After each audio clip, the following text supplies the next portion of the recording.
Blood trickled from the gash above her left ear as her vision blurred. The heavy biography of Steve Jobs lay beside her, its corners stained red. "Claire, oh God, what have I done?" Richard Hamilton's voice cracked as he dropped to his knees beside his wife. His hands shook as he reached for his phone. "I need to call 911. Just minutes earlier, Claire had been standing at Richard's mahogany desk in their Beverly Hills mansion, holding bank statements that made her stomach churn. The numbers didn't lie.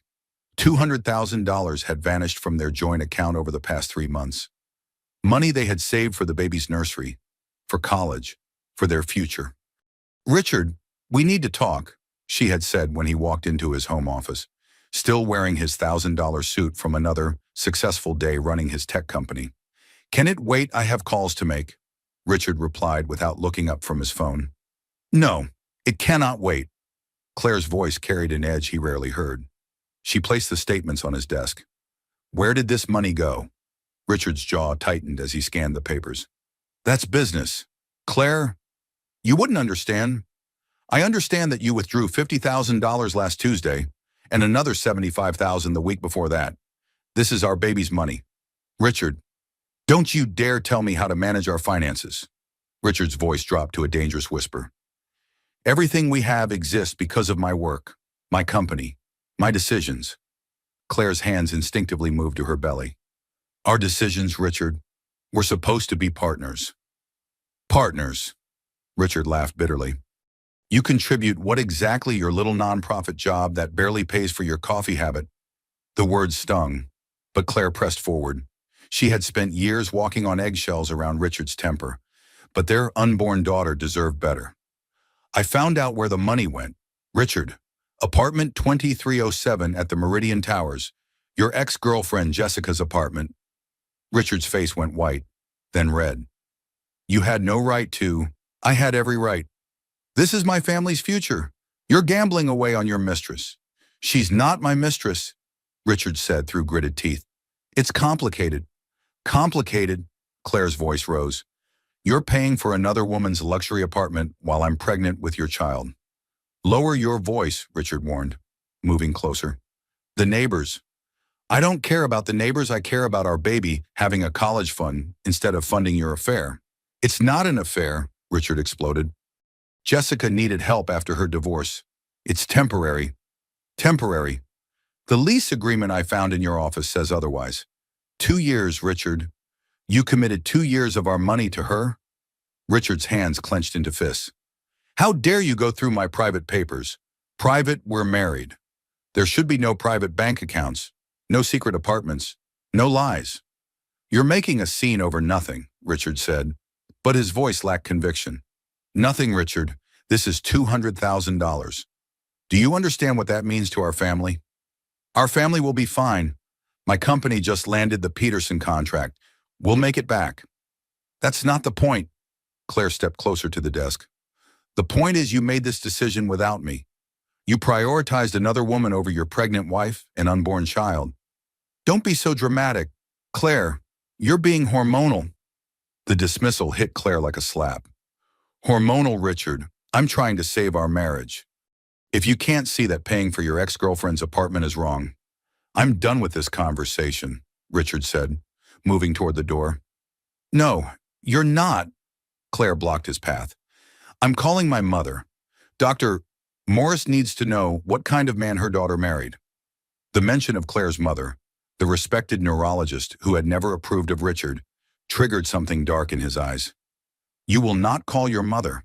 "Watch me," Claire said, reaching for her phone. That's when Richard snapped. He grabbed the Steve Jobs biography from his desk and hurled it with all his strength. The book struck Claire's temple with devastating force. Now, as Claire lay bleeding on the marble floor, Richard's mind raced between genuine panic and calculated damage control. He dialed 911 with trembling fingers. 911, what's your emergency? My wife fell and hit her head. She's pregnant and bleeding. We need an ambulance immediately. Sir, is your wife conscious? Richard looked down at Claire, who was moaning softly, her eyes unfocused. She's in and out of consciousness. We're dispatching paramedics to your location. What's the address? As Richard provided their Beverly Hills address, He knelt beside Claire again. "It's going to be okay, baby. Help is coming." Claire's lips moved, but the words were barely audible. "You threw the book." "Shh, don't try to talk. You fell and hit your head on the coffee table. That's what happened." "Claire, you fell." But even as Richard repeated the lie, he knew the truth would be harder to hide than he hoped. The book lay several feet away, stained with his wife's blood. The coffee table showed no signs of impact, and somewhere in Claire's injured mind, the real story remained intact. The sound of sirens grew louder as Richard quickly moved the blood-stained book to his desk drawer. He rehearsed his story. Claire had been upset about the pregnancy hormones. She got dizzy, she fell and struck her head on the corner of the coffee table.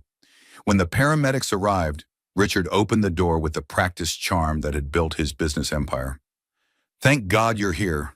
My wife is 7 months pregnant, and she had a terrible fall." The female paramedic, Sarah Rodriguez, immediately assessed Claire's condition while her partner prepared the stretcher. "Sir, can you tell me exactly what happened?" Claire was feeling dizzy. Pregnancy hormones. You know, she lost her balance and fell, hitting her head on the coffee table edge. Sarah examined the head wound with experienced eyes. Something about the injury pattern didn't match a fall onto furniture. "Mrs. Hamilton, can you hear me?" Claire's eyes fluttered open. "My head hurts." "You're going to be okay. We're taking you to the hospital. Is this your husband?" Claire's gaze found Richard's face. For a moment, clarity returned to her eyes. She whispered something that made Sarah lean closer. "He threw the book at my head." Sarah's expression hardened, but she kept her voice professional. "Sir, we need to transport your wife immediately. You can follow us to Cedars-Sinai." As they loaded Claire onto the stretcher, Richard maintained his concerned husband facade, but inside, panic was setting in. Claire remembered. The paramedic had heard her whispered words. The carefully constructed lie was already beginning to crumble. The ambulance pulled away with Claire inside, and Richard hurried to his Range Rover. As he followed the flashing lights toward the hospital, he called his lawyer's emergency line. "Mitchell, it's Richard Hamilton. I need you to meet me at Cedars-Sinai immediately. We have a situation." The lawyer's voice was alert despite the late hour.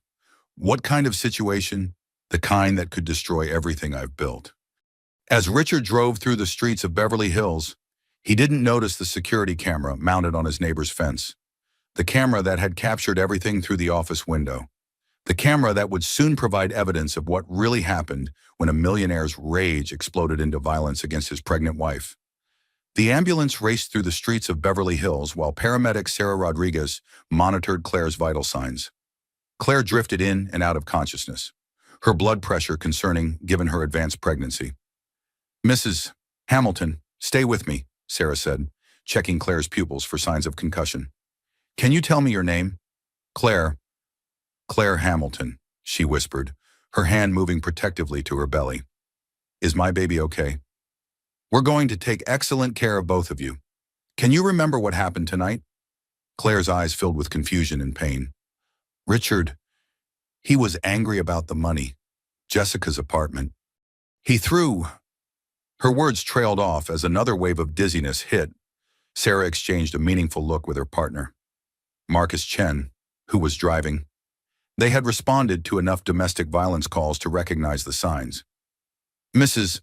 Hamilton, did someone hurt you tonight?" Sarah asked gently. Before Claire could answer, her body tensed. "Something's wrong. The baby. I can't feel the baby moving." Sarah immediately checked the fetal monitor they had attached. The baby's heartbeat was present but irregular. "Marcus, call ahead to Cedars. Tell them we have a pregnant female with head trauma and possible fetal distress." At Cedars-Sinai Medical Center, Dr. Eugene Carter was finishing his evening rounds in the emergency department when the call came in. As an experienced emergency physician, he had seen his share of domestic violence cases disguised as accidents. Pregnant female, approximately 29 years old, head trauma from reported fall. The nurse briefed him as they prepared Trauma Bay 3. When the ambulance arrived, Dr. Carter immediately took charge. "Talk to me, Sarah. Claire Hamilton, 7 months pregnant, significant head trauma. Patient reports dizziness prior to alleged fall. Husband claims she fell and hit her head on coffee table. However, patient whispered to me that her husband threw a book at her head. Dr. Carter's expression grew serious as he examined Claire's injury. The impact pattern was inconsistent with a fall onto furniture. The wound showed the distinctive mark of a projectile impact. Mrs. Hamilton, I'm Dr. Carter. We're going to take excellent care of you and your baby. Can you tell me what happened? Claire's eyes were clearer now under the bright hospital lights. Richard, my husband. He threw a book at my head, a heavy book. I confronted him about giving money to his ex-girlfriend. I understand. We're going to run some tests to make sure you and the baby are okay. First, I need to call someone. Dr. Carter stepped away and made a call to Dr. Vivian Morris, whom he knew from medical conferences. As fellow physicians, they had mutual respect, and he knew Dr. Morris was a neurologist. Vivian, it's Eugene Carter at Cedars. I have your daughter Claire in my emergency department. There was a sharp intake of breath. Claire, what happened? She has a significant head injury. She's 7 months pregnant. Her husband claims she fell, but the injury pattern suggests she was struck by an object. She's told 2 of my staff that her husband threw a book at her head. I'm coming immediately. Don't let that bastard anywhere near her. Vivian, are you saying? I'm saying I've suspected Richard Hamilton of abuse for months. My daughter's been making excuses for bruises, for his controlling behavior. She's been isolating herself from family and friends. This escalation was inevitable. Dr. Carter's jaw tightened. We'll protect her. I'm ordering a CT scan and fetal monitoring. How long will it take you to get here? 20 minutes. Eugene, document everything. Every injury, every statement. If my daughter is ready to break free from this monster, I want evidence. Back in Trauma Bay 3, Claire was growing more agitated. Where's Richard? Is he here? Nurse Jennifer Walsh, who had been monitoring Claire's condition, noticed the patient's anxiety spike whenever her husband was mentioned. He's in the waiting area. Would you like to see him? No. Claire's response was immediate and fearful. Please, don't let him in here. Not yet. I need to think. Of course, you're in control here. Mrs. Hamilton, no one comes in without your permission. The CT scanner revealed what Dr. Carter feared.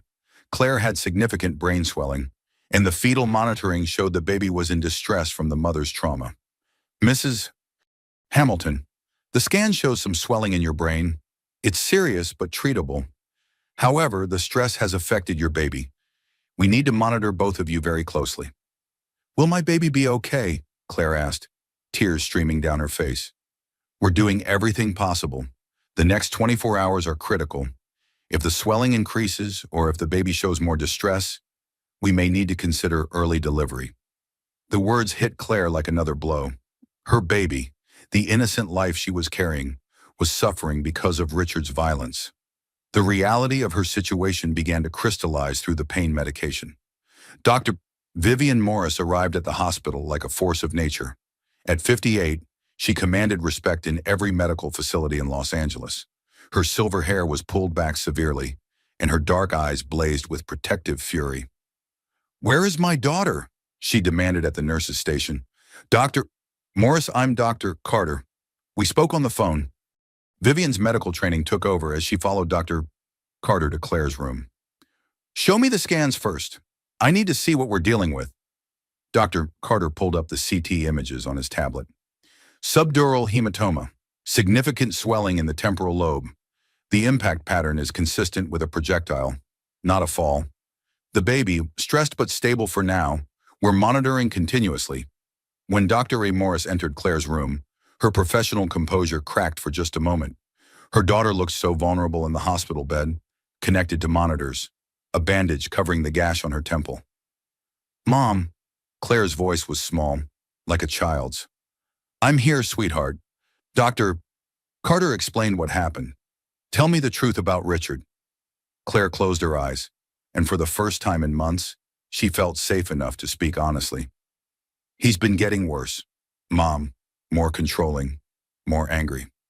Tonight, when I confronted him about giving money to his ex-girlfriend, he just snapped.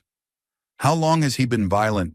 This was the first time he actually hit me, but there have been incidents, pushing, grabbing, throwing things near me. I kept telling myself it wasn't that bad, that he was just stressed from work. Dr. Morris felt her anger building, but she kept her voice calm and clinical. Claire, as your mother and as a neurologist, I need you to understand something. The injury you sustained could have killed you, could have killed your baby. This isn't stress from work. This is domestic violence, and it escalates. I know, Claire whispered. I know that now. Outside Claire's room, Richard Hamilton paced the waiting area like a caged animal. His lawyer, Mitchell Stevens, had arrived and was trying to coach him through the situation. Richard, stick to the story. She fell. You called for help immediately. Show concern for your wife and unborn child. Don't admit anything. But what if she tells them what really happened? Head injuries cause confusion, memory problems. Her account may not be reliable. What neither Richard nor his lawyer knew was that hospital security cameras had captured Richard's phone call to his attorney before calling 911. The timestamp would prove that his first instinct was legal protection, not medical help for his injured wife. Dr.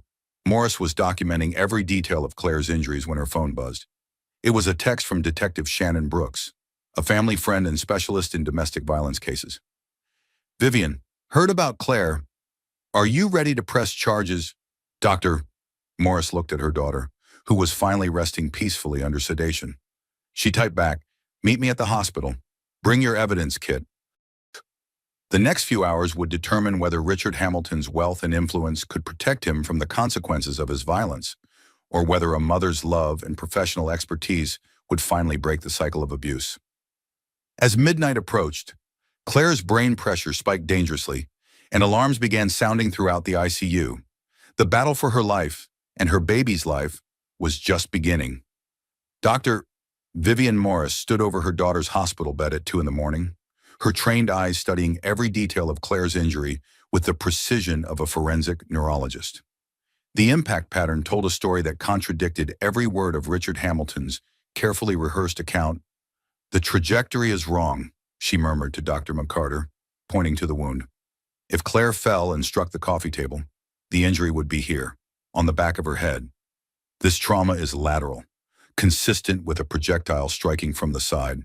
Dr. Carter nodded grimly. That's what I thought.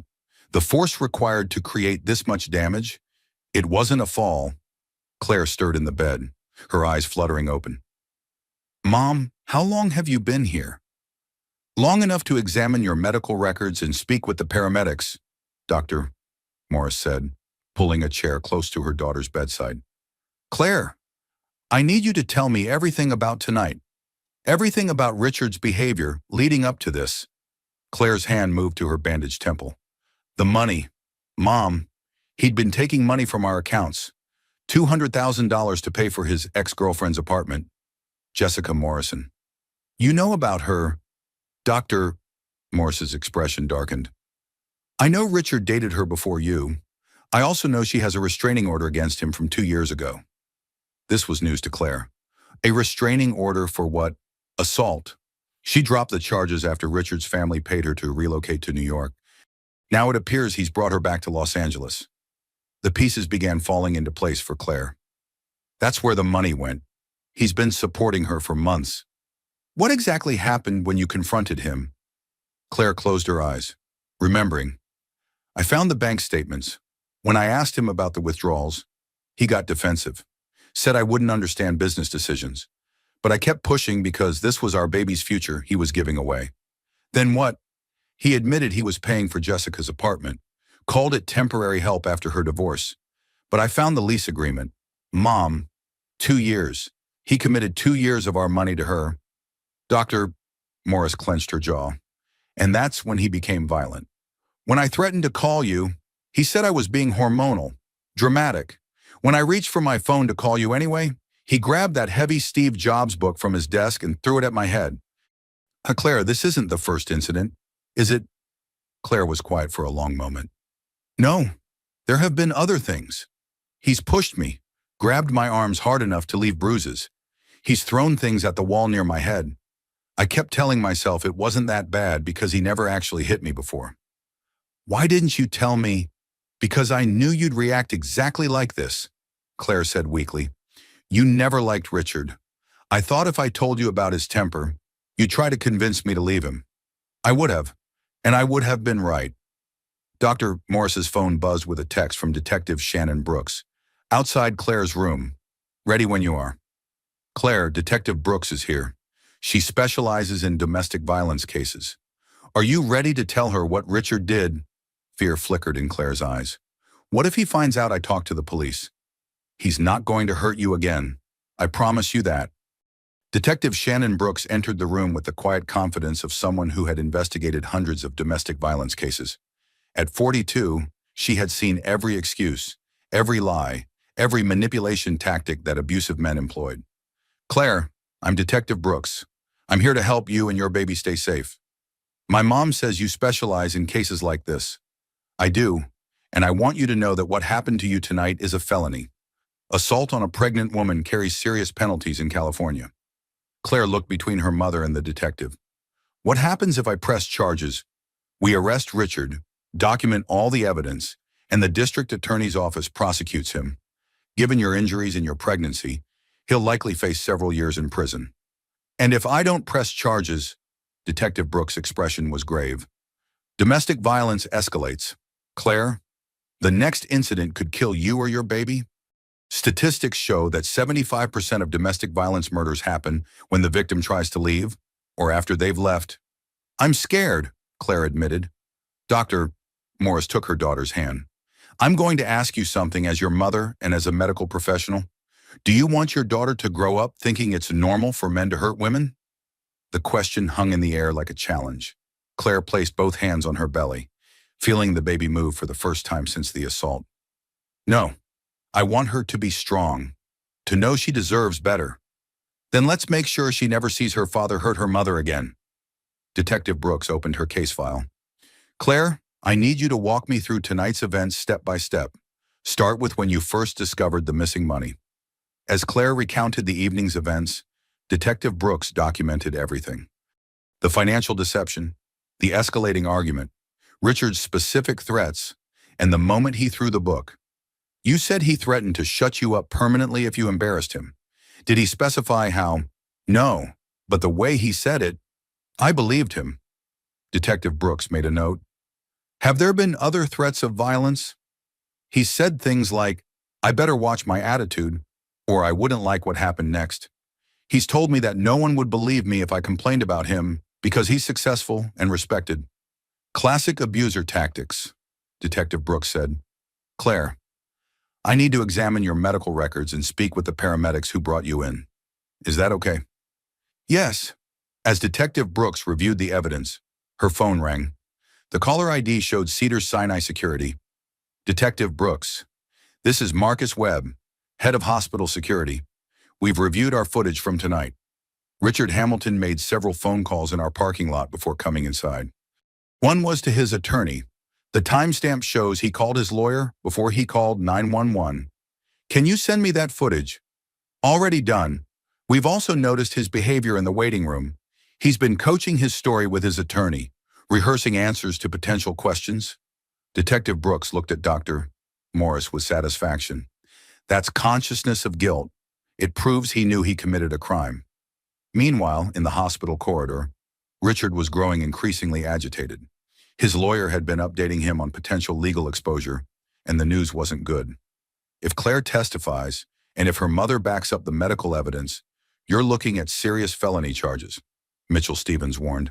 How serious? 5 to 10 years, potentially more given the pregnancy factor and your financial means to flee. Richard's face went pale. There has to be something we can do. What about claiming she's unstable pregnancy hormones? Depression? Something? Richard, there's security footage of you disposing of something in the hospital dumpster. If that's the book you threw at her, it's physical evidence. Richard's hands shook. He had indeed disposed of the blood-stained biography, thinking hospital dumpsters wouldn't be monitored. He was wrong. Back in Claire's room, Detective Brooks was preparing to make an arrest. Claire, based on your statement, the medical evidence, and the physical evidence we've recovered, I have probable cause to arrest Richard for felony domestic violence. What happens now? I arrest him tonight.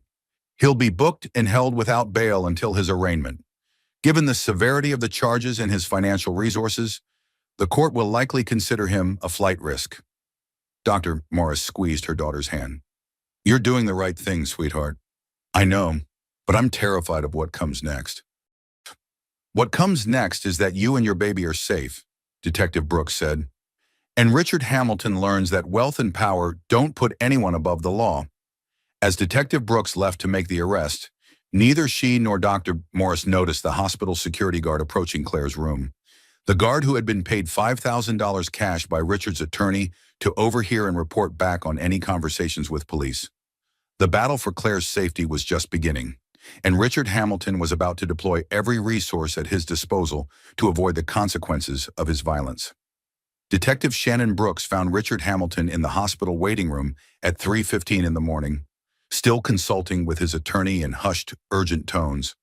His expensive suit was wrinkled, his hair disheveled, and his eyes showed the strain of maintaining his fabricated story. Mr. Hamilton, I'm Detective Brooks with the Los Angeles Police Department. I need to speak with you about your wife's injuries. Richard stood, automatically extending his hand for a businessman's handshake. Of course, Detective, I'm happy to help however I can. This has been a terrible accident. Detective Brooks ignored his outstretched hand. Sir, I need you to accompany me for questioning regarding the assault on your wife. Assault? Richard's attorney, Mitchell Stevens, stepped forward. Detective, my client reported an accidental fall. There's been no mention of assault. That's because your client lied in his initial report. Detective Brooks produced her badge and handcuffs. Richard Hamilton, you're under arrest for felony domestic violence, assault on a pregnant woman, and filing a false police report. The waiting room went silent as other families turned to stare. Richard's face flushed with embarrassment and rage. This is ridiculous. I'm the one who called for help. I saved my wife's life. You have the right to remain silent, Detective Brooks continued, placing handcuffs on Richard's wrists. Anything you say can and will be used against you in a court of law. You have the right to an attorney. I want to see my wife, Richard demanded as she led him toward the exit. Your wife has requested no contact with you. A restraining order will be in place within hours. Mitchell Stevens followed them. Detective, my client is a respected businessman with no criminal record. This appears to be a misunderstanding based on the confused recollections of an injured woman. Detective Brooks stopped walking and faced the attorney. Mr. Stevens, your client threw a 2-pound hardcover book at his 7 months pregnant wife's head, causing brain trauma that could have killed her and her unborn child. The medical evidence is conclusive. The physical evidence includes the blood-stained book he disposed of in the hospital dumpster. This isn't a misunderstanding. It's attempted murder. Richard's legs nearly gave out. You found the book. Richard, don't say another word, his attorney warned, but it was too late. So you admit you disposed of evidence? Detective Brooks asked. The admission hung in the air like a confession. Other people in the waiting room were now openly staring and whispering. Richard's carefully maintained reputation was crumbling in real time. As they reached the parking garage, Mitchell Stevens tried damage control. Detective, my client is willing to cooperate fully. Perhaps we can work out an arrangement that avoids the trauma of a public trial for his pregnant wife. Your client can cooperate by confessing to what he did and accepting responsibility for his actions. Beyond that, the district attorney will determine how this proceeds. Richard was placed in the back of Detective Brooks's unmarked car, his mind racing. Through the window, he could see the media vans already arriving. Somehow, word had leaked about his arrest, and photographers were setting up outside the hospital's main entrance. How did the press find out? He asked. Detective Brooks glanced in the rearview mirror. Domestic violence against pregnant women makes headlines, especially when the perpetrator is a millionaire tech executive. During the drive to the police station, Richard's phone rang continuously. His business partners, board members, and investors were already learning about his arrest through social media and news alerts. His company's stock price would plummet when the markets opened. At the police station, Detective Brooks led Richard through the booking process. Fingerprints, photographs, inventory of personal belongings. Each step hammered home the reality that his life as he knew it was over. I want to make a phone call, Richard said. You can call your attorney once you're processed. In the holding cell, Richard sat on the metal bench and tried to process how quickly everything had unraveled. 12 hours ago, he was a successful CEO preparing for bed in his Beverly Hills mansion. Now he was facing years in prison for a moment of rage. Back at the hospital, Dr. Morris was updating Claire on the arrest. Richard is in custody. Detective Brooks says the evidence is overwhelming. What happens to our house, our finances? Claire asked, the practical concerns beginning to surface. California law prevents him from accessing joint assets while facing domestic violence charges. You'll have full control of the accounts and property. I can't afford that house on my own. You don't need to afford it. You need to heal and prepare for your daughter's birth. Everything else can be sorted out later. Claire's hospital room phone rang. Dr. Morris answered. Dr. Morris speaking. This is Grace Hamilton, Richard's mother. I demand to see my daughter-in-law immediately. Dr. Morris's voice turned icy. Mrs. Hamilton, visiting hours are over, and Claire is not receiving visitors. This is a family matter. I'm sure we can resolve this misunderstanding without involving the police. There's no misunderstanding. Your son committed felony assault on my pregnant daughter. He's in jail where he belongs. Dr. Morris, I think you're overreacting. Richard would never hurt Claire intentionally. She must have misunderstood his actions. The audacity of the statement left Dr. Morris speechless for a moment. Mrs. Hamilton, your son threw a 2-pound book at Claire's head. The impact caused brain trauma. There's no misunderstanding that. Accidents happen during arguments. Surely we can handle this privately. The only thing being handled privately is Claire's medical care. Everything else is a matter for the courts. After hanging up, Dr. Morris turned to Claire. Richard's mother wants to visit. Absolutely not. Grace has always blamed me for Richard's problems. She'll try to convince me this was my fault. No one's getting near you without your permission. I promise. Detective Brooks returned to the hospital at dawn with an update. Richard's been denied bail. The judge considered him a flight risk given his financial resources and the severity of the charges. How long will he stay in jail? Claire asked. Until trial, most likely. His attorney is already talking about plea bargains, but the district attorney wants to send a message about domestic violence. What kind of message? That money and status don't buy immunity from consequences. Richard Hamilton is going to face the full weight of the law. As the sun rose over Los Angeles, Claire realized she was free for the first time in years.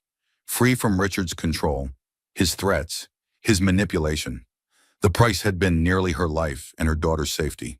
But she had survived. The legal battle ahead would be fierce. Richard's family had unlimited resources and political connections. But Claire had something more powerful, the truth, documented medical evidence, and a mother who would move heaven and earth to protect her. The war for justice was just beginning. Grace Hamilton arrived at Cedars-Sinai Medical Center at 8 in the morning, dressed in her finest Chanel suit and armed with the righteous indignation of a woman who believed her son could do no wrong. At 62, she had spent 4 decades cleaning up Richard's messes, making excuses for his behavior, and writing checks to make problems disappear. I'm here to see Claire Hamilton, she announced to the nurse's station with the authority of someone accustomed to getting her way. I'm sorry, Mrs. Hamilton is not receiving visitors, the nurse replied politely. I'm family. I'm her mother-in-law. She specifically requested no visits from family members other than her mother and brother. Grace's perfectly applied makeup couldn't hide her shock. This is absurd. I demand to speak with someone in charge. Dr. Morris appeared in the hallway, having heard the commotion from Claire's room. Mrs. Hamilton, I believe I made our position clear during our phone conversation. Dr. Morris, surely we can discuss this situation rationally? Richard made a mistake, but involving the police was unnecessary. A mistake, Dr. Morris's voice rose slightly. Your son threw a book at my pregnant daughter's head. She has brain trauma. Our grandchild could have died. Grace waved dismissively. Richard was probably trying to get her attention, and she got in the way. You know how dramatic Claire can be. The casual dismissal of attempted murder left Dr. Morris speechless. Mrs. Hamilton, I'm a neurologist. I've examined the injury personally. Your son struck my daughter with enough force to cause significant brain trauma. Brain trauma sounds very serious when you put it that way, but people recover from bumps on the head all the time. This wasn't a bump. This was assault with a deadly weapon. Grace's composure cracked slightly. Richard is a successful businessman, not a violent criminal. This whole situation has been blown completely out of proportion. Perhaps you should visit your son in jail and ask him to explain why he disposed of the blood-stained book in a hospital dumpster. Before Grace could respond, Tyler Morris arrived, having driven through the night from San Francisco when his mother called. At 31, Tyler was a successful software engineer, but more importantly, he was fiercely protective of his sister. "Tyler, thank God you're here, Doctor," Morris said, embracing her son. Tyler's eyes immediately found Grace Hamilton. "You must be Richard's mother." "I am, and you must be the brother who's encouraging this vindictive prosecution of my son." Tyler's jaw tightened. "Lady, I'm encouraging my sister to press charges against the man who tried to kill her and her unborn child.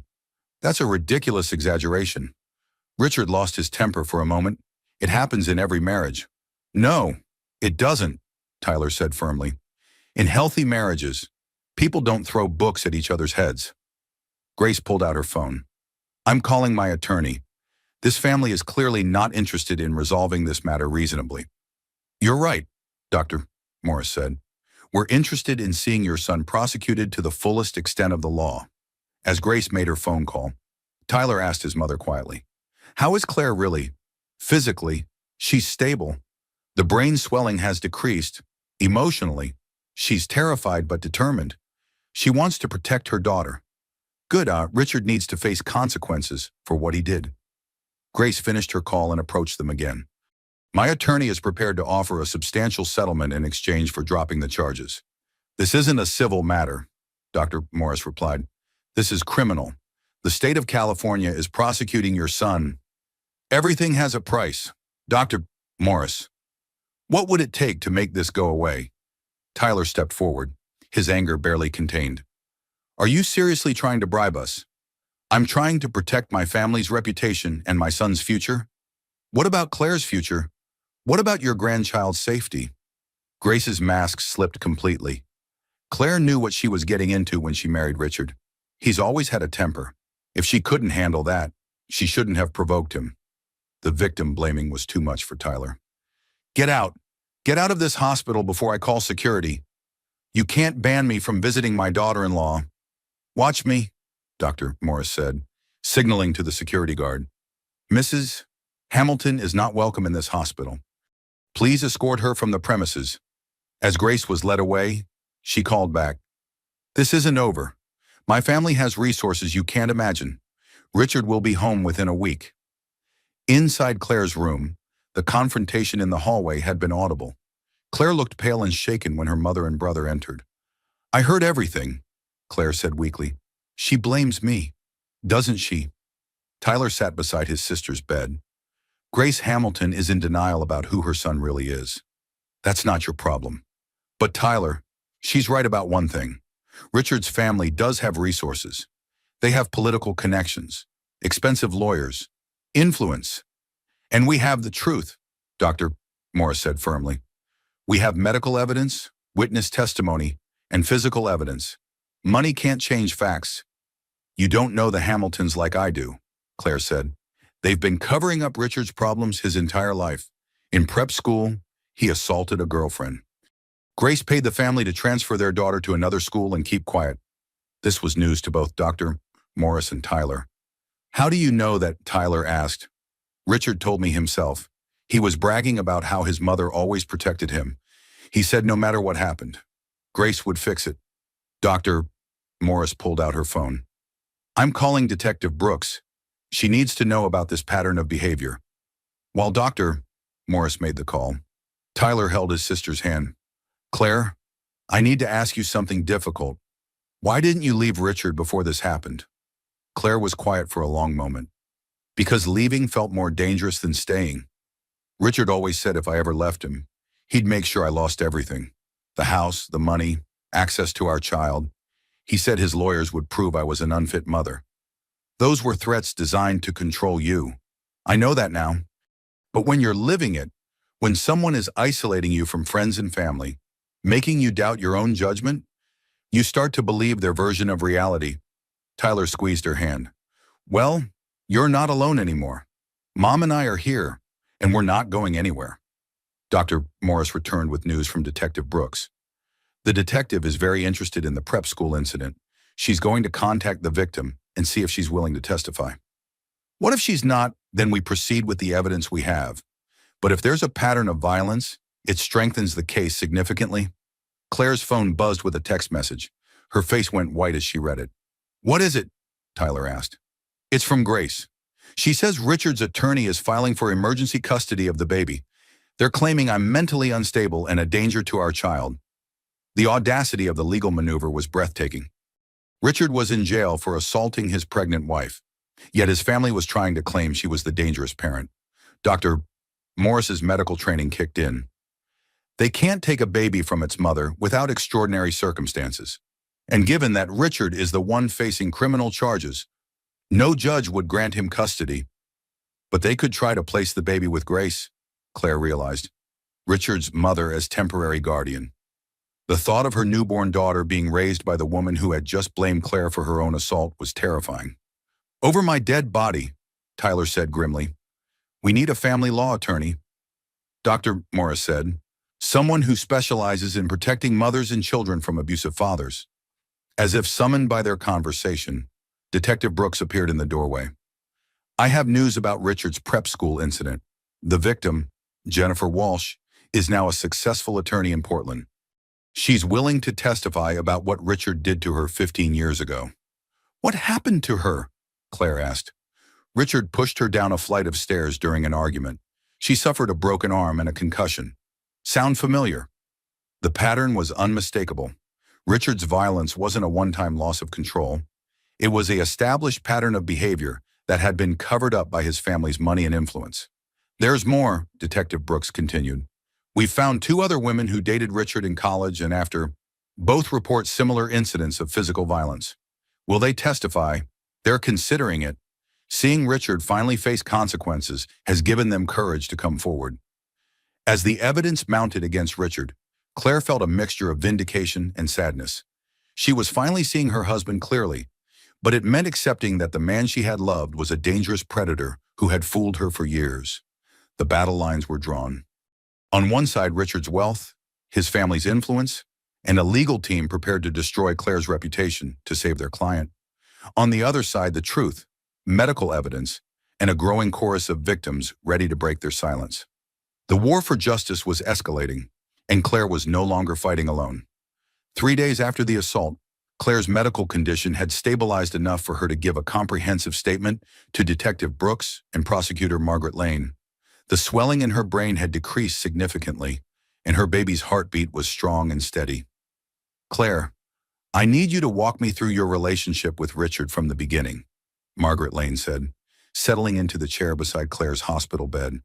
At 51, the prosecutor had built her career on putting domestic abusers behind bars.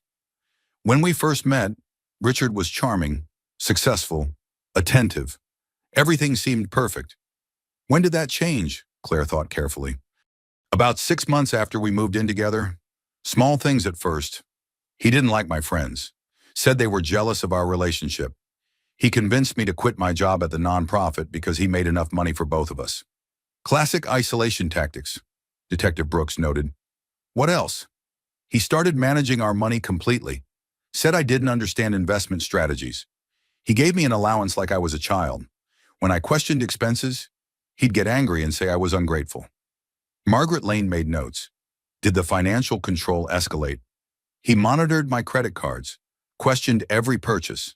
If I bought something without asking, he'd return it and lecture me about fiscal responsibility. But he spent whatever he wanted on himself. When did physical intimidation begin? Claire's hand moved unconsciously to her belly. About a year ago. He started standing too close when he was angry, backing me against walls. He'd grab my wrist when I tried to walk away from arguments. Did you tell anyone? I was too embarrassed. Richard convinced me that his behavior was normal, that I was too sensitive. He said all successful men needed to be assertive to maintain respect in their relationships. Dr. Morris spoke up from her position by the window. Claire, show them your wrists. Claire reluctantly extended her arms. Faded bruises were visible around both wrists, finger-shaped marks that told their own story. When did he do this? Margaret Lane asked, photographing the injuries. Last week, I tried to leave the room during an argument about his late nights at work. He grabbed me and held me against the wall until I agreed to listen to him explain why I was wrong. Detective Brooks exchanged a look with the prosecutor. Claire, we've been investigating Richard's past relationships. We've found a pattern of escalating abuse with multiple women. How many women? 4 that we know of. Jennifer Walsh, the prep school victim, is flying in tomorrow to meet with us. She's now a successful attorney and wants to help put Richard away. Claire felt a mixture of relief and guilt. Relief that she wasn't alone. Guilt that other women had suffered because Richard's behavior had been covered up instead of prosecuted. There's something else, Detective Brooks continued. We've obtained Richard's financial records. The money he gave to Jessica Morrison wasn't just for her apartment. What was it for? Silence? Jessica was also a victim of Richard's violence. He's been paying her $200,000 to keep quiet about an assault that happened 3 years ago. The room fell silent as the implications sank in. Richard hadn't been supporting an ex-girlfriend out of kindness. He had been paying hush money to another victim. We want to contact Jessica, Margaret Lane said. With her testimony added to Jennifer's and yours, we can establish a clear pattern of domestic violence spanning over a decade. Claire's friend Nadine Walsh chose that moment to arrive with flowers and a worried expression. She had been trying to visit for 2 days but had been turned away due to the restricted visitor list. Claire, honey, what happened? The news said Richard was arrested for assault, but that can't be right. Claire looked at her best friend, remembering all the times Nadine had questioned Richard's controlling behavior, all the times Claire had defended him. It's right. Nadine, Richard threw a book at my head during an argument. I have brain trauma. Nadine's face went white. Oh my God, Claire, I'm so sorry. I should have pushed harder when I saw the warning signs. What warning signs? Detective Brooks asked. Nadine looked between Claire and the detective. Richard's jealousy about Claire's friendships. He discouraged her from spending time with anyone. When we did get together, he'd call constantly, checking up on her. He made her feel guilty for having a life outside their relationship. Did you witness any physical aggression? Not directly, but Claire would make excuses for injuries. A bruise on her arm was from bumping into a door. A cut on her lip was from biting it while eating. I suspected, but Claire always had explanations. Claire felt tears forming. I was protecting him. Wasn't I making excuses? Covering up his behavior? You were surviving, Margaret Lane said gently. Victims often protect their abusers as a survival mechanism.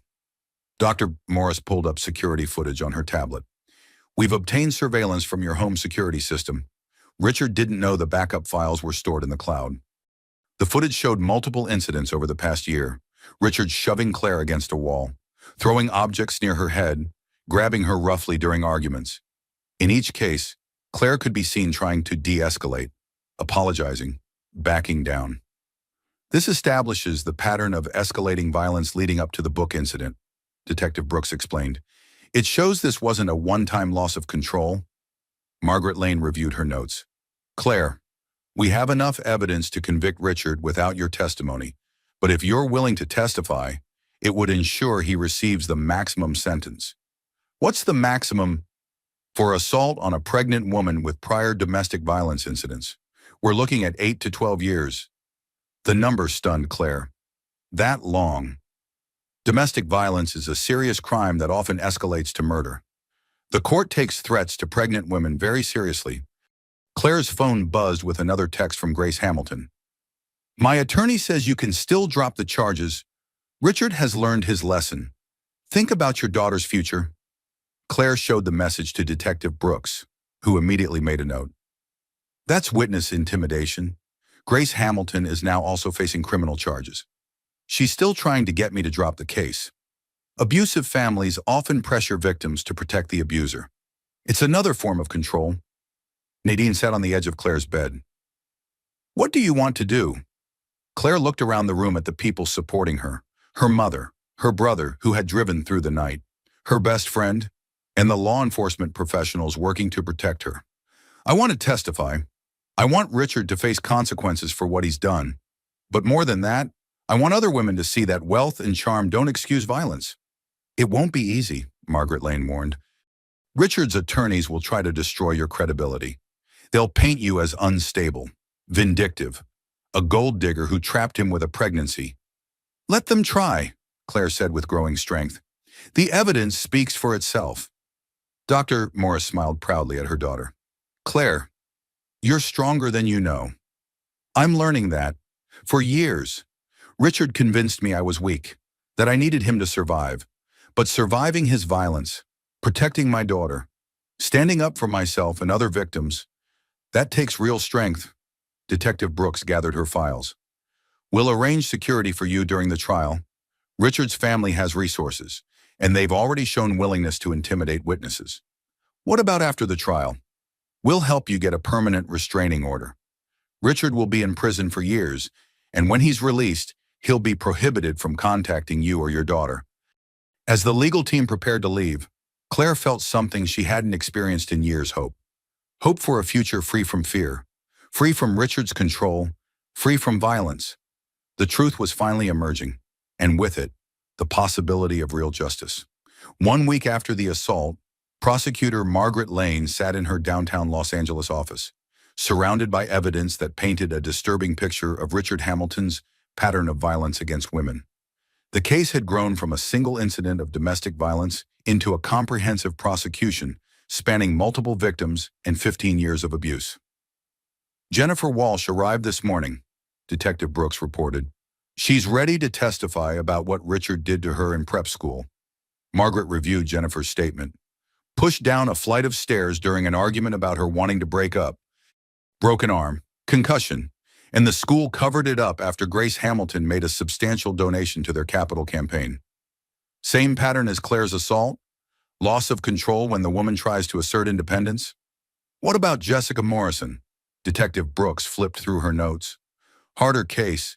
She's terrified of Richard and his family. 3 years ago, he shoved her into a glass coffee table during an argument. She needed 12 stitches. Grace Hamilton paid her medical bills and gave her money to relocate to New York. But she came back to Los Angeles because Richard convinced her he'd changed, started paying for her apartment 6 months ago. She thought it was guilt money, but it was actually hush money to keep her quiet about the assault. Margaret Lane leaned back in her chair. 4 victims spanning 15 years, each incident escalating in severity. This isn't a man with anger management issues. This is a predator. Millionaire. Richard's attorneys are already working on their defense strategy, Detective Brooks warned. They're hiring private investigators to dig up dirt on all the victims. Let them try. The medical evidence is conclusive, and we have multiple corroborating witnesses. At Cedars-Sinai, Claire was preparing for discharge. Her brain swelling had resolved, and her baby's condition was stable. But leaving the safety of the hospital meant facing the reality of her new life as a domestic violence survivor. Are you sure you don't want to stay with me? Dr. Morris asked as she helped Claire pack. Mom, I need to go home. I need to face what happened there and reclaim my space. Tyler finished loading Claire's belongings into a wheelchair. I've changed all the locks, installed new security cameras, and arranged for a security service. Richard can't get anywhere near the house. What about Grace? She has keys. Not anymore. I also got a restraining order against her for witness intimidation. Claire smiled weakly. Richard must be furious. Richard is in jail where he belongs, Dr. Morris said firmly. His feelings are no longer your concern. The drive to Beverly Hills was surreal for Claire, passing through her exclusive neighborhood. She saw neighbors who had no idea their successful neighbor was a violent criminal. The perfectly manicured lawns and luxury cars seemed to belong to a different world now. Inside her house, Claire was surprised by how different everything felt.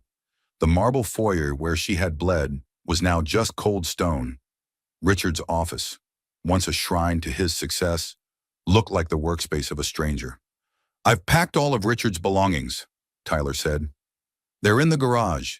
You don't have to see his things if you don't want to. Claire walked into Richard's office and sat behind his desk. For the first time in their relationship, she was in his chair, in his space, with access to his private world. "I want to go through his files," she said. "If Richard has hurt other women, there might be evidence here." Dr. Morris looked concerned. "Claire, the police have already searched the house. They were looking for evidence of the assault. I'm looking for evidence of other victims, other cover-ups." Claire opened Richard's desk drawers methodically. Most contained business documents, but one drawer was locked. Using tools Tyler had brought, they forced it open. Inside was a file labeled Personal Legal Matters. It contained settlement agreements, non-disclosure agreements, and checks made out to various women over the past decade. "This is it," Claire breathed. "This is proof that Richard's been paying women to keep quiet about his violence." The file contained 4 different settlement agreements. Jennifer Walsh's name was on one, Jessica Morrison's on another. 2 other women Claire had never heard of had also received payments in exchange for silence about personal disputes with Richard. "We need to call Detective Brooks immediately," Tyler said. While Tyler made the call, Claire continued searching. In Richard's computer, she found email exchanges with his attorney about managing potential public relations issues and neutralizing disgruntled former associates. The emails revealed a coordinated effort to silence Richard's victims through intimidation, financial pressure, and legal threats. Grace Hamilton was mentioned frequently as the source of funds for these cover-ups. Detective Brooks arrived within an hour, bringing Margaret Lane with her. "Claire, this evidence is explosive. It shows premeditation and conspiracy to obstruct justice." "What does this mean for the trial?" Claire asked. Margaret Lane examined the documents. "It means we can charge Richard and his mother with additional crimes. Witness tampering, obstruction of justice, possibly racketeering if we can prove an ongoing criminal enterprise. Will the other victims testify now? With this evidence, they might feel safer coming forward." The documents proved they were telling the truth about Richard's violence. Claire's phone rang. The caller ID showed Richard's attorney. "Don't answer," Margaret Lane warned. The phone went to voicemail. After it stopped ringing, Claire played the message on speaker. "Mrs. Hamilton, this is Mitchell Stevens. I'm calling on behalf of your husband to discuss a resolution to this unfortunate situation. Mr. Hamilton is prepared to offer a substantial settlement in exchange for your cooperation in resolving these charges. Please call me at your earliest convenience." "Settlement offer," Detective Brooks noted. "Another attempt to buy silence?" "The audacity is breathtaking," Dr. Morris said. "He assaults my daughter and then tries to bribe her to drop charges." Margaret Lane smiled grimly. "Actually, this works in our favor. Attempting to bribe a victim is additional evidence of consciousness of guilt." Claire looked at the prosecutor. "What happens if I call him back and record the conversation? We could set up a controlled call with recording equipment. If he makes specific offers to drop charges in exchange for money, that's felony witness tampering. Let's do it." 2 hours later, Claire sat in Detective Brooks' office wearing a recording device, surrounded by law enforcement officers. Margaret Lane coached her on what to say and what not to say. Keep him talking about the settlement offer. Get him to be specific about the amount and what he expects in return. Claire dialed Mitchell Stevens' number, her heart pounding. "Mrs. Hamilton, thank you for calling back. I trust you're feeling better." "I'm recovering. You mentioned a settlement." "Yes, Mr. Hamilton recognizes that this situation has caused you distress. He's prepared to offer $2 million in exchange for your cooperation in resolving the criminal charges." "What kind of cooperation?" "A simple statement that the incident was accidental, that you may have misremembered the events due to your head injury." "You want me to lie?" "I want you to consider your daughter's future. $2 million would ensure her education, her security. A public trial would be traumatic for everyone involved." Claire looked at Margaret Lane, who nodded encouragingly. "What about the other women Richard hurt?" There was silence on the line. "I'm not sure what you mean. Jennifer Walsh, Jessica Morrison, the others. Would they get settlements too?" "Mrs. Hamilton, I think we should focus on your situation. My situation is that your client has a pattern of violence against women, and your family has a pattern of covering it up with money. I think this conversation has become unproductive. Please consider my client's offer carefully. After Stevens hung up, the room erupted in satisfaction. Perfect, Margaret Lane said. Clear evidence of attempted witness tampering. Claire felt a sense of power she hadn't experienced in years.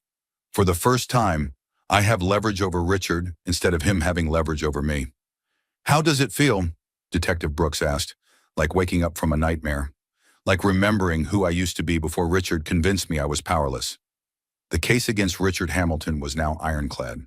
Multiple victims, medical evidence, financial records, and recorded attempts at witness tampering. But Claire knew the real battle was just beginning. Richard's family would deploy every resource to destroy her credibility and avoid conviction. The war for justice was entering its most dangerous phase. 2 weeks before the trial, Claire faced her greatest test yet. Richard's defense team had unleashed a coordinated attack on her character, hiring private investigators to examine every aspect of her past and releasing carefully selected information to the media designed to paint her as an unstable gold digger. Pregnant wife's secret, past financial troubles and mental health issues before marriage to tech millionaire. Read the headline in the Los Angeles Tribune. Claire sat in Margaret Lane's office, staring at the newspaper with a mixture of rage and humiliation. They make it sound like I trapped Richard with the pregnancy. It's a standard defense strategy, Margaret Lane explained. Destroy the victim's credibility by any means necessary. The good news is that juries see through this tactic. But what if they don't? What if people believe Richard's version? Detective Brooks leaned forward. Claire, remember what we discussed. Richard's team is desperate because the evidence against him is overwhelming. These character attacks are actually signs of weakness, not strength. Dr. Morris had been reading the article with growing anger. They're claiming Claire has a history of mental instability because she sought counseling after her father's death 5 years ago. Grief counseling is evidence of mental health care, not mental illness. They're also making much of the fact that Claire had student loan debt when she married Richard, Margaret Lane noted, as if being a working-class woman who paid for her own education somehow makes her untrustworthy. Claire's phone buzzed constantly with calls from reporters, bloggers, and tabloid journalists wanting her side of the story. Tyler had taken over screening her calls, but the media attention was overwhelming. There's more, Detective Brooks said reluctantly. Richard's team has hired a PR firm. They're conducting a whisper campaign about your pregnancy, suggesting you manipulated Richard into marriage. That's disgusting, Tyler said. Claire and Richard tried to get pregnant for 2 years. There are medical records proving they sought fertility counseling. Actually, that helps us, Margaret Lane realized. If Claire was trying to trap Richard, why would they have spent 2 years and thousands of dollars on fertility treatments? Despite the legal team's confidence, Claire felt her resolve wavering under the constant attacks. The stress was affecting her pregnancy, and her doctor had warned about the risk of early labor. I keep thinking maybe I should just take the settlement and disappear, Claire admitted. Get away from all this. Raise my daughter somewhere quiet. Claire, look at me, Dr. Morris said firmly. If you take Richard's money and sign a non-disclosure agreement, what happens to the next woman he dates? What happens when your daughter is old enough to ask why her father is in prison? I know, but I'm so tired of fighting. Nadine Walsh, who had been quietly supportive throughout the ordeal, finally spoke up. Claire, I need to tell you something. I've been following the media coverage, and there's something you should know about public opinion. More bad news. Actually, no. For every negative article about you, there are dozens of supportive comments from women sharing their own stories of domestic violence. You've become a symbol of courage for survivors. Nadine showed Claire her tablet, scrolling through social media posts from women around the country who had found strength in Claire's willingness to prosecute her wealthy abuser. Claire Hamilton gives me hope that rich men can't buy their way out of consequences. Nadine read aloud. If she can face down a millionaire and his lawyers, maybe I can leave my abusive husband too? Claire felt tears forming. I never wanted to be a symbol. I just wanted justice. Sometimes those are the same thing, Margaret Lane said gently. The next morning brought news that changed everything. Jennifer Walsh, the prep school victim, held a press conference in Portland announcing her support for Claire and revealing additional details about Richard's past violence. 15 years ago, Richard Hamilton pushed me down a flight of stairs because I wanted to break up with him, Jennifer said to the assembled reporters. His family paid mine to keep quiet and transfer me to another school. I've lived with the guilt of my silence ever since. Jennifer's press conference prompted an avalanche of media coverage focusing on the pattern of abuse rather than attacks on Claire's character. Other victims began coming forward publicly, sharing their stories of Richard's violence and his family's cover-ups. The narrative is shifting, Margaret Lane observed. Richard is no longer the successful businessman brought down by a vindictive wife. He's a serial abuser whose victims are finally being heard. But Richard's defense team wasn't finished. That afternoon, Grace Hamilton held her own press conference outside the Los Angeles courthouse. My son is the victim of a vindictive prosecution by a disturbed woman who trapped him with a pregnancy, Grace declared. Richard Hamilton is a pillar of the community, a job creator, a philanthropist. These charges are a travesty of justice. Grace's performance was polished and convincing, hitting every talking point designed to generate sympathy for Richard. She spoke about his charitable donations, his business success, his plans for the baby. Richard was looking forward to being a father. He had already set up college funds, designed a nursery, planned for his daughter's future. The idea that he would deliberately harm his pregnant wife is absurd. But Grace made a critical error in her prepared statement. She mentioned specific details about the nursery design that only Richard could have known, details from conversations that took place after his arrest while he was supposed to have no contact with his family. She just admitted to violating the no-contact order, Detective Brooks realized. Grace has been communicating with Richard in jail. Margaret Lane immediately filed a motion to revoke Grace's bail for violating court orders. This shows the Hamilton family believes they're above the law. That evening, Claire made a decision that surprised everyone. She called her own press conference. I didn't want to be here, Claire said, standing outside the courthouse with her hand on her pregnant belly. I didn't want to be the face of domestic violence. I wanted to be a private person raising my daughter in peace. The assembled reporters hung on every word. But Richard Hamilton and his family have made this public. They've attacked my character, questioned my motives, and tried to buy my silence. So let me be clear about what really happened. Claire's voice grew stronger as she continued. Richard Hamilton threw a 2-pound book at my head because I discovered he was giving our baby's college fund to his ex-girlfriend. He caused brain trauma that could have killed me and our unborn daughter. When he realized the severity of what he'd done, his first call wasn't to 911, it was to his lawyer. The Hamilton family has spent 15 years covering up Richard's violence against women. They've paid victims to stay quiet, intimidated witnesses, and used their wealth to avoid consequences. That ends now. Claire's statement went viral within hours. The image of a pregnant woman standing alone against a wealthy family's intimidation tactics resonated with people across the country. You did the right thing, Dr. Morris said as they watched the evening news coverage. I finally feel like myself again, Claire replied. For years, Richard convinced me I was weak, that I needed his protection, but standing up to him, telling the truth publicly, this is who I really am. The trial was set to begin in 1 week. Richard's defense team had exhausted their character assassination tactics and failed to shake the core evidence. The case would ultimately be decided on facts, not spin. As Claire prepared for the most important testimony of her life, she felt something she hadn't experienced in years, confidence in her own strength and the righteousness of her cause. The battle for justice was entering its final phase, and Claire Hamilton was ready to fight. The courthouse steps were crowded with media, domestic violence advocates, and supporters as Claire Hamilton's case against her millionaire husband went to trial. After weeks of character assassination and legal maneuvering, the moment of truth had finally arrived. Claire sat in the witness box, her hand resting on her 8-month pregnant belly, facing the jury that would decide Richard's fate. She had rehearsed this moment countless times with Margaret Lane, but nothing could have prepared her for the reality of confronting her abuser in open court. Mrs. Hamilton, please tell the jury what happened on the night of March 15th, Margaret Lane began. Claire took a deep breath and began her testimony. Her voice was clear and steady as she described discovering the missing money, confronting Richard about his ex-girlfriend, and the moment his rage exploded into violence. He grabbed the Steve Jobs biography from his desk and threw it at my head with all his strength. The impact was so severe that I lost consciousness immediately. What was the last thing you remember before losing consciousness? Richard screaming that I would never embarrass him again. The courtroom was silent as Claire continued her testimony, describing years of escalating abuse, financial control, and psychological manipulation.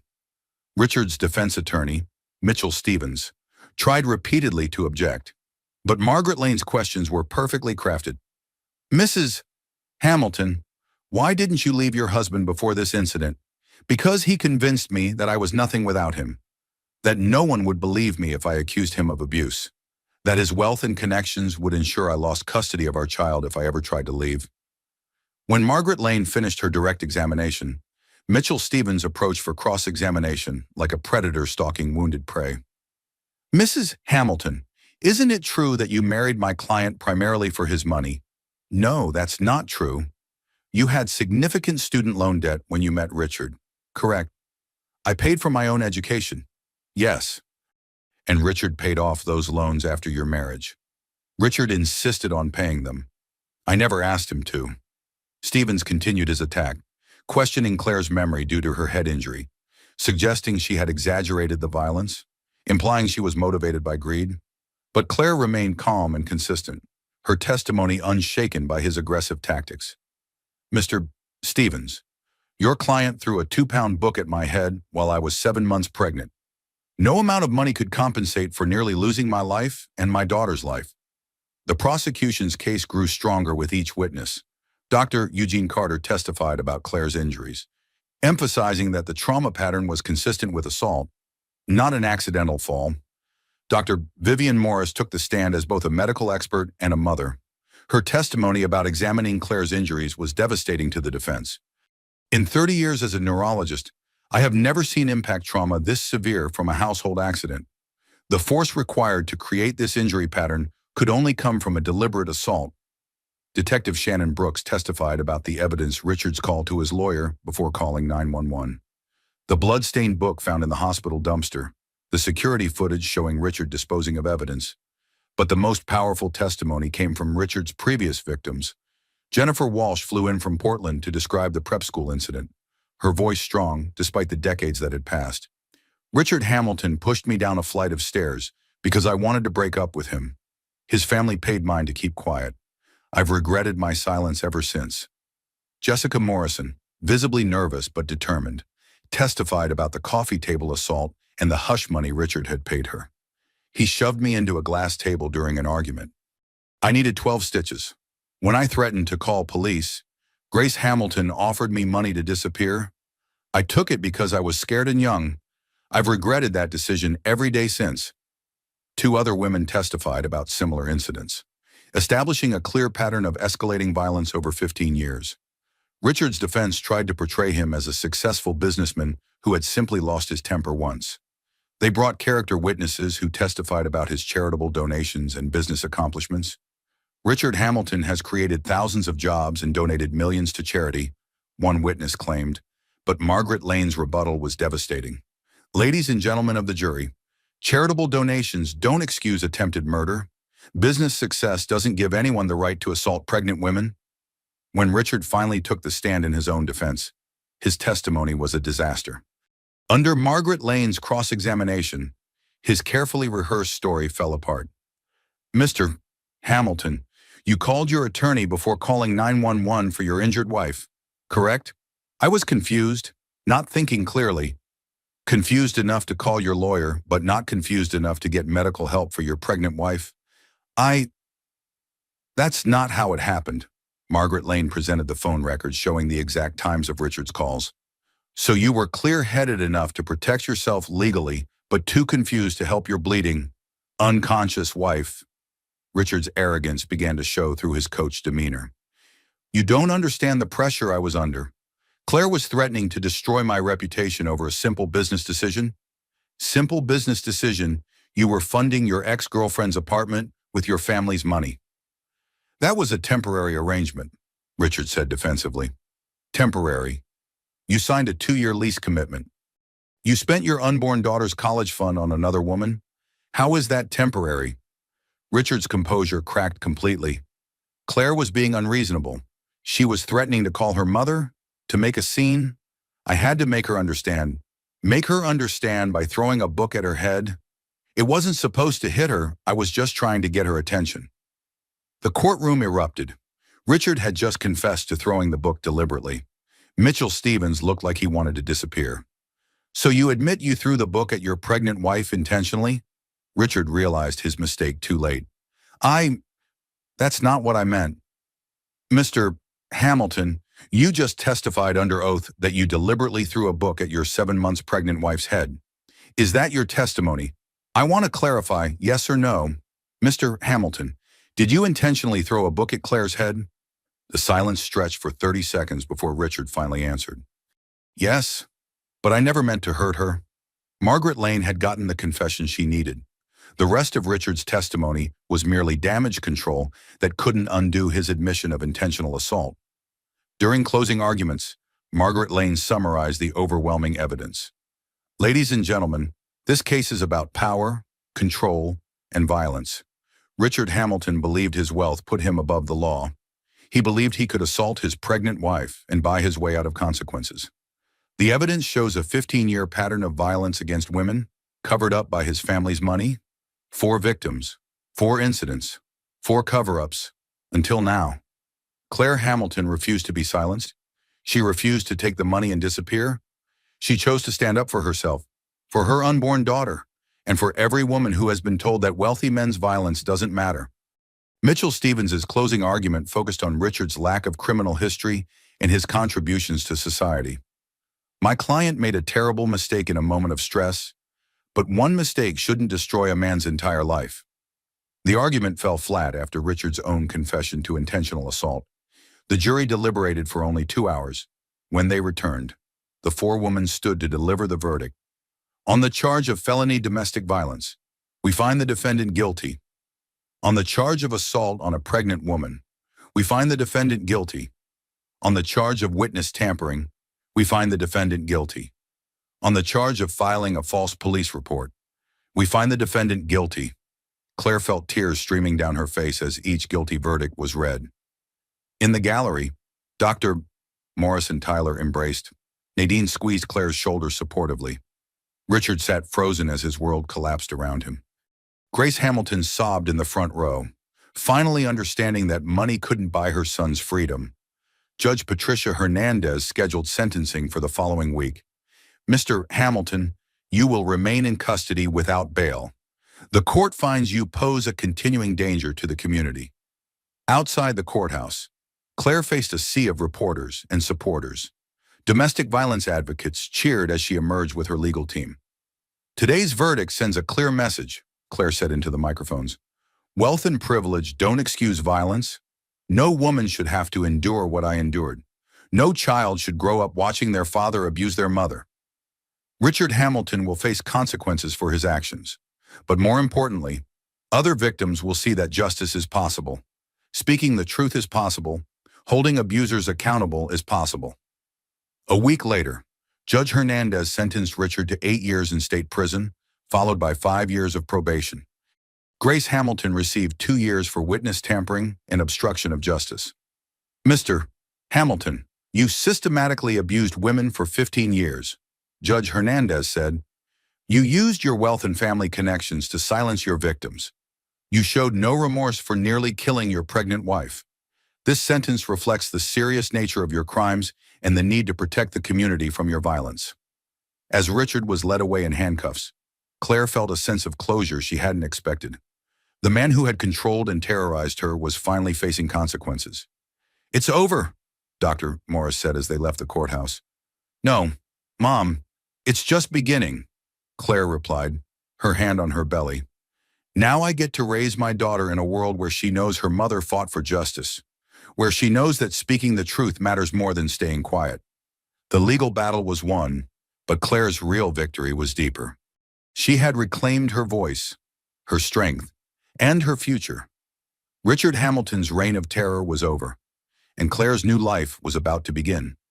3 months after Richard's conviction, Claire gave birth to a healthy 7-pound daughter in the same hospital where she had nearly lost her life. Dr. Vivian Morris held her granddaughter for the first time, tears streaming down her face as she marveled at the tiny miracle who had survived so much trauma. "She's perfect, Doctor," Morris whispered, carefully placing baby Emma Claire Hamilton into her mother's arms.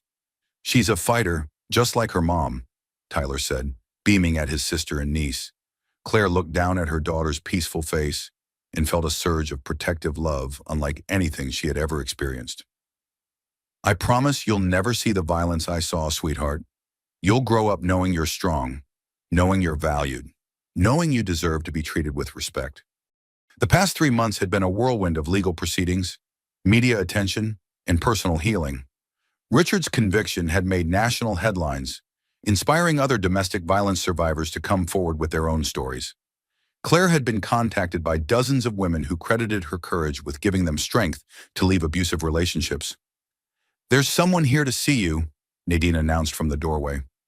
Detective Shannon Brooks entered the hospital room, carrying flowers and wearing a broad smile. "Congratulations, Claire. She's beautiful. Thank you for everything.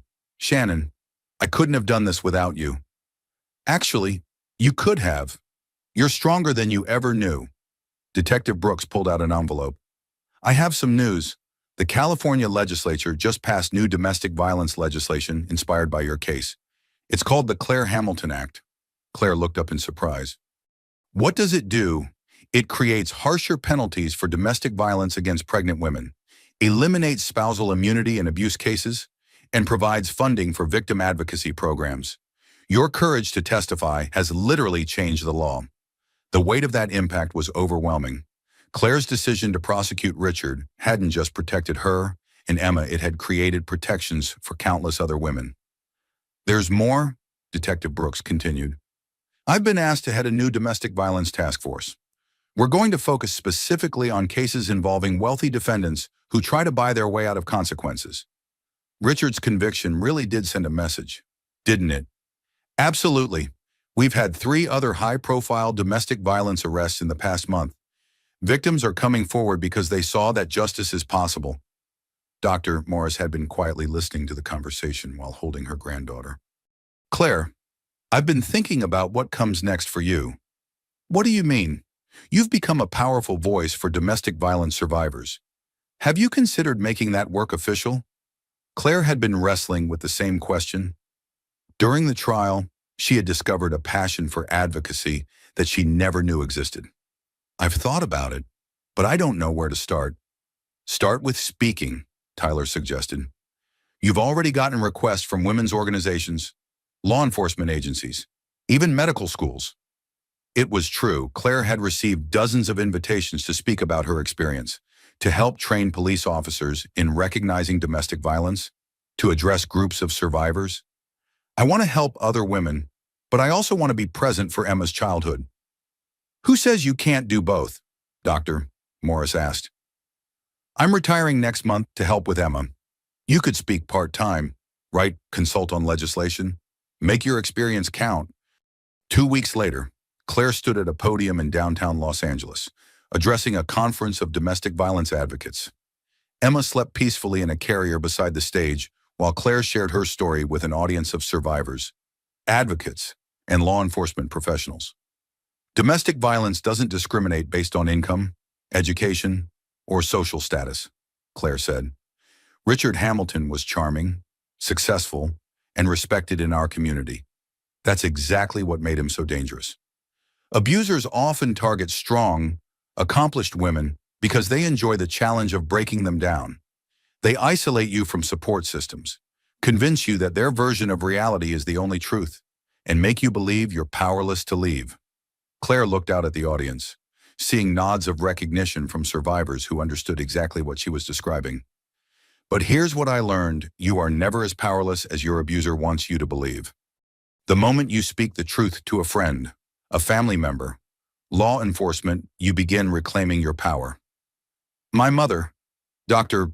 Vivian Morris, often says that the most dangerous moment for a domestic violence victim is when they decide to leave. That's when abusers escalate to lethal violence. But the most powerful moment is when you decide to fight back through the legal system. After her speech, Claire was approached by Maria Santos, a young woman whose husband had been arrested for domestic violence the previous month. Mrs. Hamilton, thank you for speaking out. My husband's family has money, not as much as your husband's, but enough to hire expensive lawyers. They're trying to convince me to drop the charges. What does your gut tell you? That if I drop the charges, he'll hurt me worse next time. Trust that instinct. Domestic violence escalates. The legal system isn't perfect, but it's the best protection we have. Maria's eyes filled with tears. I'm scared of what happens if he goes to prison. How will I support my children? There are resources available, victim advocacy programs, financial assistance, job training. You're not alone in this fight. Claire exchanged contact information with Maria, adding her to a growing network of women she was mentoring through the legal process. On the drive home, Claire reflected on how much her life had changed. 6 months ago, she had been trapped in an abusive marriage, isolated from support, convinced she was powerless. Now she was using her experience to help other women find their strength. Emma, your mom has become quite the activist, Tyler observed from the driver's seat. I never thought of myself as an activist. I just wanted justice. Sometimes those are the same thing. At home in Beverly Hills, the house that was now legally hers after Richard's conviction, Claire walked through rooms that no longer held terror. She had redecorated completely, removing all traces of Richard's presence and creating a warm, safe environment for Emma. Dr. Morris was in the kitchen, preparing dinner and reviewing the day's news. The Los Angeles Times wants to do a follow-up story on Richard's sentencing. Are you interested? What kind of story? About your advocacy work, the new legislation, the impact your case has had on other survivors. Claire considered it. 6 months ago, media attention had been terrifying. Now it felt like an opportunity to reach more women who needed to hear that escape was possible. I'll do it, but only if they include information about victim resources. I want women reading the story to know where to get help. That evening, as Claire fed Emma her bottle, she thought about the future she was building for her daughter. Emma would grow up in a world where her mother's courage had literally changed laws. She would know that speaking truth to power was not only possible, but necessary. Your daddy is in prison for what he did to us, Claire whispered to Emma. But you'll never be defined by his violence. You'll be defined by how we rebuilt our lives afterward. Dr. Morris joined them in the nursery, settling into the rocking chair beside Claire. Any word from Richard's appeals attorney? His conviction was upheld. No new trial, no reduced sentence. He'll serve the full 8 years. Good. How do you feel about that? Claire was quiet for a moment, considering the question. I don't feel angry anymore. I feel free. For the first time in years, I'm not afraid of Richard. I'm not worried about his reaction to my choices. I'm just focused on building the best life possible for Emma and myself. And helping other women do the same. And helping other women do the same, Claire agreed. 6 months later, Claire published a memoir about her experience titled Breaking the Silence: A Survivor's Guide to Prosecuting Domestic Violence. The book became a bestseller, with proceeds funding domestic violence shelters and legal advocacy programs. She testified before Congress about the need for federal domestic violence legislation, consulted with police departments on improving their response to abuse cases, and spoke at law schools about prosecuting wealthy defendants. Most importantly, she raised Emma in an environment of love, safety, and empowerment. Emma's first word was "Mama," spoken while Claire was preparing for a speaking engagement about survivor advocacy. Richard Hamilton served his full sentence and was released after 8 years to a world that no longer recognized his name or influence. His company had collapsed during his incarceration. His fortune had been depleted by legal fees and victim compensation, and his reputation was permanently destroyed. Claire had moved on to a life of purpose and meaning, using her experience to create change that would protect future generations of women. She had transformed her trauma into a force for justice, proving that even the darkest experiences could become sources of light for others. Emma grew up knowing her mother was a hero, not because she had endured violence, but because she had refused to let that violence define her future. Claire Hamilton had not just survived domestic abuse, she had used her survival to build a better world for her daughter and countless other women. The book that Richard had thrown at Claire's head was meant to silence her forever. Instead, It had given her a voice that would echo through legislation, court cases, and the lives of women who found courage in her example. Claire finally understood that protecting her daughter meant protecting herself first, a lesson that would guide every decision for the rest of their lives. In breaking her own silence, she had given other women permission to speak their truth. In seeking justice for herself, she had created justice for generations of survivors who would follow. The millionaire who had thrown a book at his pregnant wife was now just a cautionary tale. But the woman who had survived, fought back, and built a new life from the ashes of trauma, she had become a legend.